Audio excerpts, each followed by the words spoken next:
ચાલો હવે જોઈએ સ્વાધ્યાય 5.22. વજન ઓછું કરવા માંગતી ડાયટિંગ કરતી એક વ્યક્તિ 10 કિલોગ્રામ દળને 1000 વખત દરેક વખતે 0.5 મીટર જેટલું આમ ઉંચકે છે. ધારો કે તેણી જેટલી વખત દળને નીચે લાવે છે તેટલી વખત સ્થિતિ ઉર્જાનો વ્યય થાય છે. એ તેણી ગુરુત્વાકર્ષણ બળ વિરુદ્ધ કેટલું કાર્ય કરે છે. બી ખોરાક કે ફેટમાંથી કિલોગ્રામ દીઠ 3.8 × 10⁷ જૂલ ઉર્જા મળે છે અને તેનું યાંત્રિક ઉર્જામાં રૂપાંતરણ 20% કાર્યક્ષમતાના દરે થાય છે. તો ડાયટિંગ કરનારે કેટલું ફેટ વાપર્યું હશે? બરોબર. હવે જુઓ કે m બરાબર 10 કિલોગ્રામ 0.5 મીટર ઊંચાઈ સુધી લઈ જવામાં આવે છે. 1000 વખત ઉપર નીચે કરવામાં આવે છે.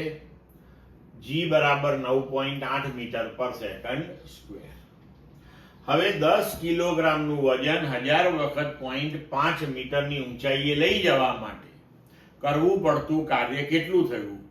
તો h ઊંચાઈએ m દળને લઈ જવા માટે કરવું પડતું કાર્ય એટલે mgh 1000 વખત લઈ જાવ તો તેને 1000 વડે ગુણવું પડે આપણે. તો w બરાબર mgh ગુણ્યા 1000.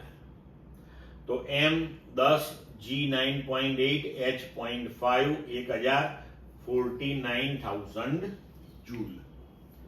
હવે જો અહીં આપણને કહ્યું છે કે 1 કિલોગ્રામ ફેટ જો તમારી વપરાતી હોય ત્યારે 3.8 ×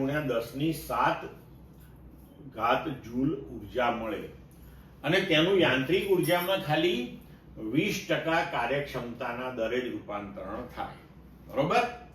તો આપણે અત્યારે હવે પહેલા ગણીએ કે 1 કિલોગ્રામ ચરબીમાંથી જો આટલી ઉર્જા આપણને મળે છે તો તેનું 20% ના કાર્યક્ષમતાના દરે જ્યારે યાંત્રિક ઉર્જામાં રૂપાંતરણ થાય તો કેટલી યાંત્રિક ઉર્જા આપણને મળે? તો યાંત્રિક ઉર્જા બરાબર 3.8 × 10⁷ × 20/100 એટલે 7.6 × 10⁵ જૂલ. એનો મતલબ એ થયો કે તમે 7.6 × 10⁵ જૂલ કાર્ય જ્યારે કરો ત્યારે 1 કિલોગ્રામ ફેટ તમારી બળે અથવા તો વપરાય. તો 7.6 × 10⁵ જૂલ ઉર્જા જ્યારે તમે વાપરો ત્યારે 1 કિલોગ્રામ ફેટ વપરાઈ હોય. તો આપણે અત્યારે કેટલું કાર્ય કર્યું? તો કે 49,000 જૂલ. તો 49,000 જૂલ ઉર્જા જ્યારે આપણે યાંત્રિક ઉર્જા સ્વરૂપે વાપરીએ ત્યારે કેટલી ફેટ વપરાઈ હોય શરીરની? બરોબર. તો ડાયટિંગ કરનારે વાપરેલ ફેટ બરાબર 49,000/76 × 10⁵. તો આને જ્યારે આપણે સાદું રૂપ આપીએ ત્યારે 6.4 ગ્રામ જવાબ આવે. તો મિત્રો જુઓ, આ સાયન્ટિફિકલી આપણે ગણીને બતાવ્યું અહીંયા કે 10 કિલોગ્રામ દળને તમે 1000 વખત